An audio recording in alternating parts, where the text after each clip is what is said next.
So, hello everyone. I was going through this book and I didn't like the next two stories.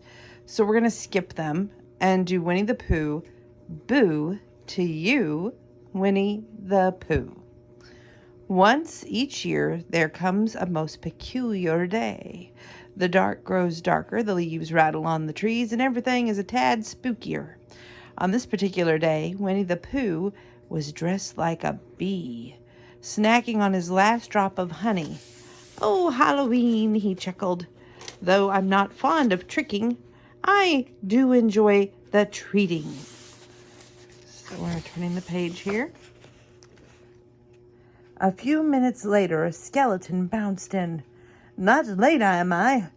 asked Tigger, for that was who the bouncer was. Behind him were two Eeyores, the real one, and one wrapped in bandages like a mummy, and Gopher, who had dressed up like Eeyore. "Hello, everyone, and Gopher," said Pooh. "Dag-nabbit," said Gopher. "You know it's me." He left to find a new costume. "Come on, Pooh," cried Tigger. "We better get a move on, but first we need to get Piglet," Pooh replied. Piglet was putting the finishing touches on his costume when he heard a Tigger-like boo-hoo-hoo coming from the entryway.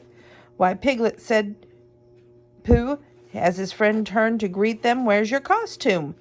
"We've got to get Halloweenin'," said Tigger. "Oh, Piglet stammered. He really didn't want to go outside. "While Piglet gets ready," said Pooh, "I'll try on my costume, our friends at the honey tree."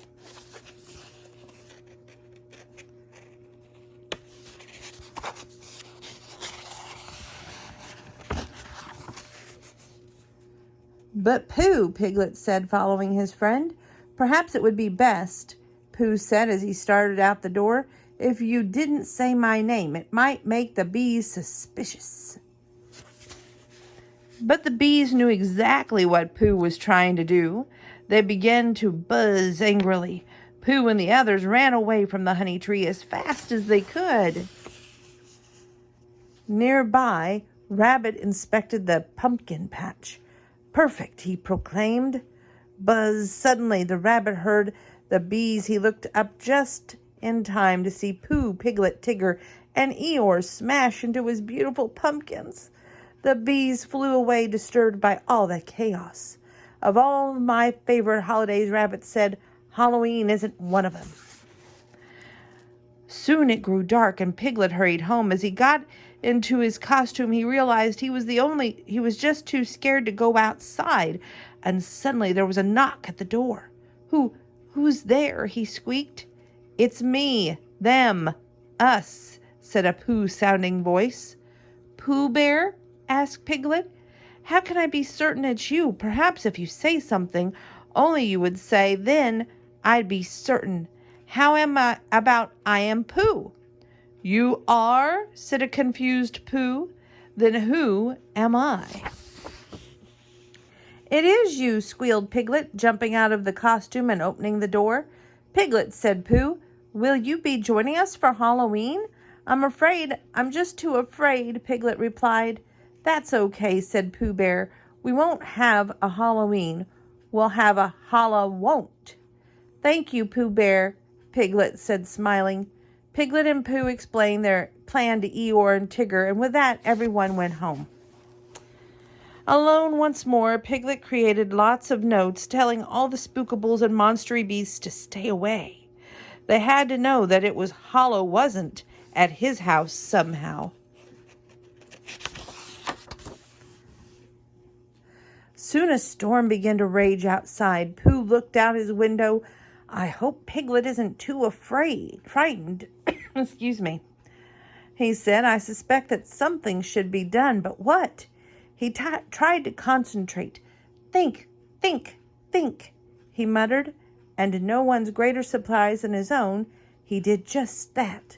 "Just because Piglet can't have Halloween with us," said Pooh, "there's no reason we can't have Hollow wasn't with him." A little while later, Tigger was bouncing around with two figure rings, opened his door. "Spookables!" hollered Tigger, tripping over his tail. The Spookables removed their sheets, and it was Pooh and Eeyore. "We're on our way to Piglet to have Hollow-wasn't," said Pooh. "Would you care to come? We made new costumes since the other ones were torn in the pumpkin patch." What are we standing around here for?" Tigger said with a sketching sheet. They almost reached Piglet's house when a tree branch snagged Pooh's bedsheet. Pooh was certain that he'd been clutched by the claw of a Spookable. "Help!" shouted Pooh. "Pooh Bear," Piglet said, hearing Pooh's cries from the inside of his house. Tigger and Eeyore, still wrapped in their ghostly bedsheets, tried to free Pooh from the branch. "Oh no," Piglet cried when he saw them. "Spookables got Pooh. I must help him. Halloween or no Halloween." Suddenly, Piglet noticed the costume he made. "I'll save you, Pooh," he cried, putting it on. Excuse me. He stumbled outside and yelled "Boo!" as loud as he could. Pooh, Eeyore, and Tigger looked up in horror and ran away, leaving Pooh's costume on the branch. They ran past a startled Gopher who was now wearing a rabbit costume. "Look out, Spookables!" they screamed.